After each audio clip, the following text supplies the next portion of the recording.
Kembali lagi bersama kami bertiga. Perkenalkan, saya Carolina Bupu, biasa disapa Karlin. Ini teman saya. Perkenalkan, nama saya Angelina Vivian Jeddoseto, biasa disapa Vivin. Perkenalkan, nama saya Aurelia Seputri Suwan, biasa disapa Aurel. Dengan topik yang akan kami bahas tentang penyebar luasan informasi edukasi PHBS dalam keperawatan. Pokok yang akan kami bahaskan tentang memberikan ASI pada bayi pada kondisi bencana. Ada pula tujuan umum dan tujuan khusus.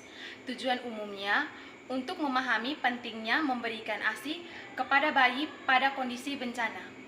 Dan tujuan khususnya: 1. Menjelaskan pengertian bencana. 2. Menjelaskan promosi kesehatan dalam kondisi bencana. Ketiga, menjelaskan usaha-usaha untuk memberikan ASI. Bencana merupakan peristiwa atau rangkaian yang mengancam dan mengganggu kehidupan dan penghidupan masyarakat. Bencana dapat disebabkan oleh faktor alam dan faktor non-alam, maupun faktor manusia. Timbulnya korban jiwa manusia, kerusakan lingkungan, kerugian harta benda, dan dampak psikologis dan terjadi sebagai akibat dari bencana. Kondisi psikologis dan perasaan hidup sangat terpengaruh terhadap keberhasilan menyusui. Semakin tenang, yakin, dan percaya diri si ibu, maka kemungkinan besar sampai sukses menyusui sang bayinya. Selain menjaga psikologis, ibu juga perlu dibantu untuk mendapatkan asupan makanan yang cukup. Dan kala bencana, asupan tersebut tidak harus mahal, yang penting bersih dan memenuhi nutrisi seimbang. Hal ini sangat penting karena selain besar manfaatnya ASI tersebut, juga di saat bencana, hygiene dan sanitasi bisa kurangnya memadai.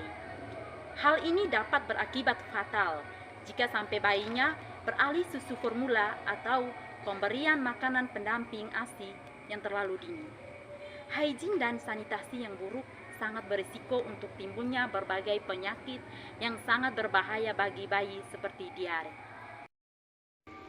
Langkah-langkah yang tepat yang diperlukan agar pemberian ASI atau proses menyusui tetap terjaga dan berkelanjutan, serta bayi dan anak mendapatkan asupan makanan dengan optimal.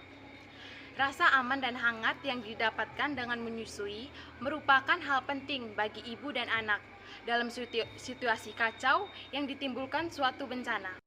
Promosi kesehatan dalam kondisi bencana yang diperhatikan: yang pertama, ASI terus diberikan pada bayi. Yang kedua, biasakan cuci tangan pakai sabun. Yang ketiga, menggunakan air bersih. Yang keempat, buang air besar dan kecil di jamban. Yang kelima, buang sampah pada tempatnya. Yang keenam, makan makanan yang bergizi. Yang ketujuh, tidak merokok. Dan yang kedelapan, memanfaatkan layanan kesehatan. Yang kesembilan, mengelola stres. Yang kesepuluh, melindungi anak. Dan yang kesebelas, bermain sambil belajar. Berikut ini usaha-usaha yang dapat dilakukan dalam situasi memberikan ASI. 1. Relaksasi.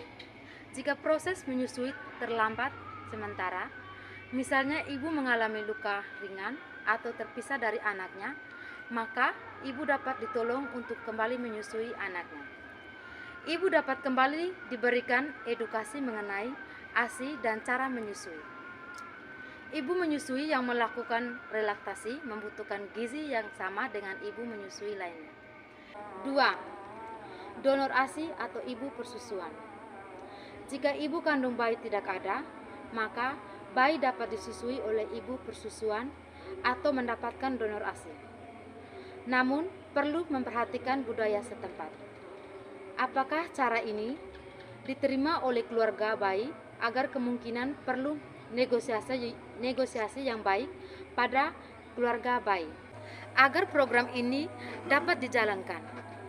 Jika tidak memungkinkan, bayi di atas 6 bulan dapat memberikan susu formula dan makanan tambahan yang sesuai.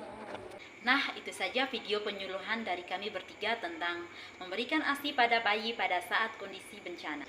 Semoga bermanfaat. Sekian dan terima kasih.